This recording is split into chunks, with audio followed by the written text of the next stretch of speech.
प्रियंबा रोज प्रतिदिन बुआरी लगाती थी, रोज प्रतिदिन झाड़ू लगाती थी और रंगोली डालती थी, रंगोली डालती थी प्रतिदिन। अच्छा एक बात आपसे पूछें, रंगोली फूल की रंगोली हो, आप जमीन पे डालते हो कि कीचड़ पे डालते हो? जम के बोलो, जम के। जमीन पे। कीचड़ पे क्यों नहीं डालते? कीचड़ पे डाल दोगे तो कीचड़ तो अच्छा दिखेगा ना, कम से कम उस पे डालकर अच्छे से फूल मूल से सजा दो कीचड़ को, तो कीचड़ दिखेगा तो नहीं। डालते हो? बोलो तो, डालते हो? नहीं। इधर वाली जीजी हो, जम के बोलो, डालती हो? नहीं। क्यों नहीं डालती? क्योंकि कीचड़ पर कितनी भी रंगोली डाल लो, कीचड़ पर कितने भी फूल बिखेर दो, कीचड़ पर कितनी भी सुंदर रंगोली डाल लो, कीचड़ में पांव रखते से ही पांव खराब हो जाएगा, हाथ रखते से ही हाथ खराब हो जाएगा। उसी तरह कई दुनिया के लोग चाहे कितनी भी रंगोली डाल ले, कितनी भी अपने को कितना भी वो कह दे हम शंकर के भक्त हैं, कोई कह दे बड़ी बड़ी माला पहनकर कि हमने रुद्राक्ष की माला पहन रखी है, हम शिव के भक्त हैं, हमने तुलसी की माला पहन रखी है, हम नारायण के भक्त हैं, हमने त्रिपुंड लगाकर रखा है, हम इसके भक्त हैं। पर याद रखना, ऊपर की रंगोली से काम नहीं चलता, भीतर कितना कीचड़ भरा है ये तो कभी कभी मालूम पड़ ही जाता है। भीतर कितना कीचड़, भीतर के कीचड़ को प्रकट हो जाता, अपने आप वो कीचड़ सामने आ जाता, प्रकट हो जाता, सम्मुख आ जाता।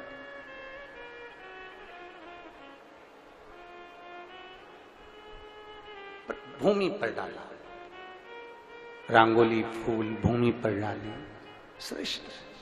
कीचड़ को कितना भी सजाओ, कीचड़ को कितना भी संवार लो, कीचड़ हम पहले भी कहे, एक बार अपने कथा में सुना होगा, कीचड़ और लीचड़। जम के बोलो, कौन कौन? कीचड़ और लीचड़, इनसे दूरी बनाकर चलना चाहिए। कीचड़ कपड़ा खराब करता है, लीचड़ जिंदगी खराब कर देता है। लीचड़ कौन समझते हो? लीचड़ का मतलब आलसी, कर लेंगे, अभी बहुत टाइम है, समय आएगा सब अच्छा हो जाएगा, अच्छा समय का इंतजार करो। और मालूम पड़े अच्छे समय का इंतजार करते करते निपट गया, अब ऊपर काम करेगा। थोड़ा समय अच्छा आन दो। लीचड़ व्यक्ति, आलसी व्यक्ति ऐसा होता है, वो खुद भी नहीं करता और दूसरे को भी नहीं करने देता। एक पड़ोसन उठ के जा रही थी पानी लेने के लिए, दूसरी बोली क्या करेगी, बैठ जा, अभी थोड़ी देर में कोई आएगा अपने को दे जाएगा, क्योंकि लीचड़ थी ना, खुद भी नहीं उठी, दूसरे को भी नहीं उठने दिया। एक बेचारी सोच रही थी जैसे ही भजन आएगा मैं नाचूंगी, इतने में दूसरी,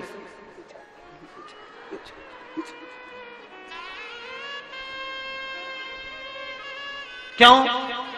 क्योंकि उससे उठते ही नहीं बनता, वो उठती, खड़ी होती, नाचती और मन में सोचती मैं VIP कैसे नाचूं।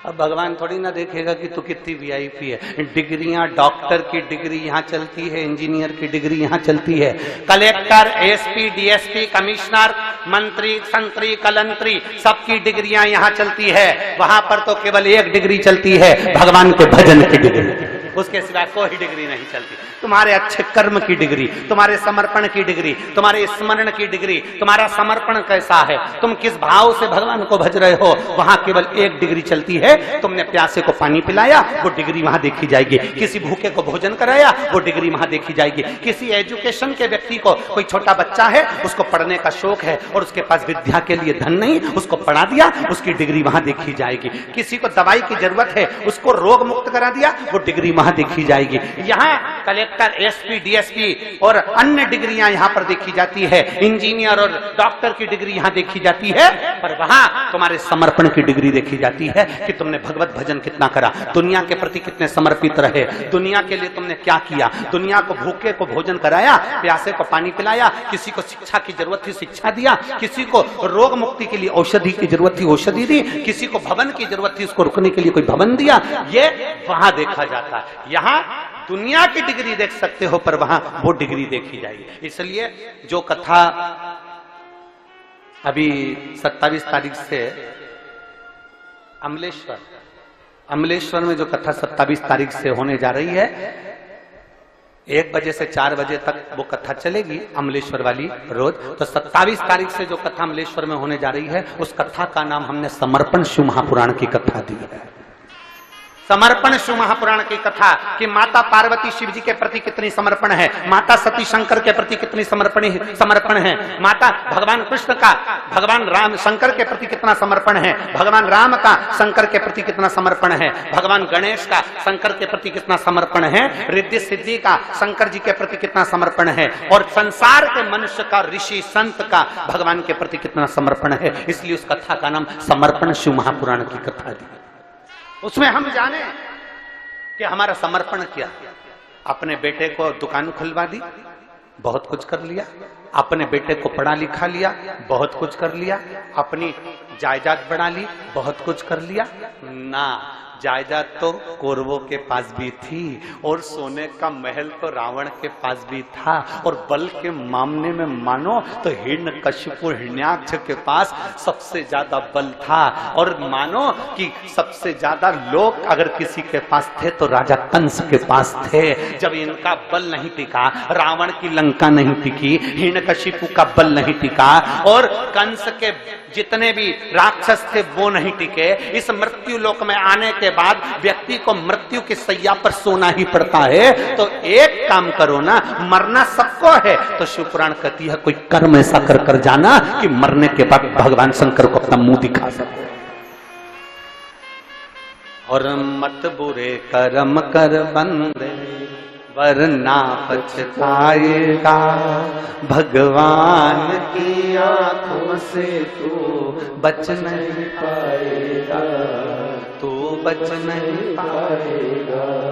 अरे ओ अज्ञानी मत करना, तेरे कर्म का फल भी तू ही पाएगा, जैसा किया तूने तेरे आगे आएगा।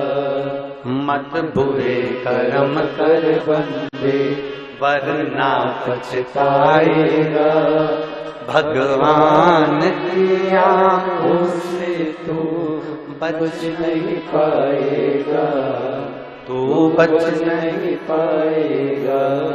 अरे ओ अज्ञानी मत करना, अरे ओ अज्ञानी मत करना। अपने कर्म को श्रेष्ठ बना। उसने अपशब्द कहा, आपने पलटकर अपशब्द कह दिया, उसने गाली दी, आपने पलटकर गाली दे दी, उसमें श्रेष्ठता नहीं।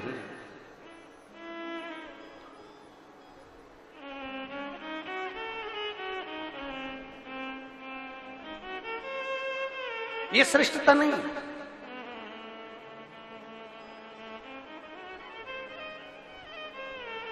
एक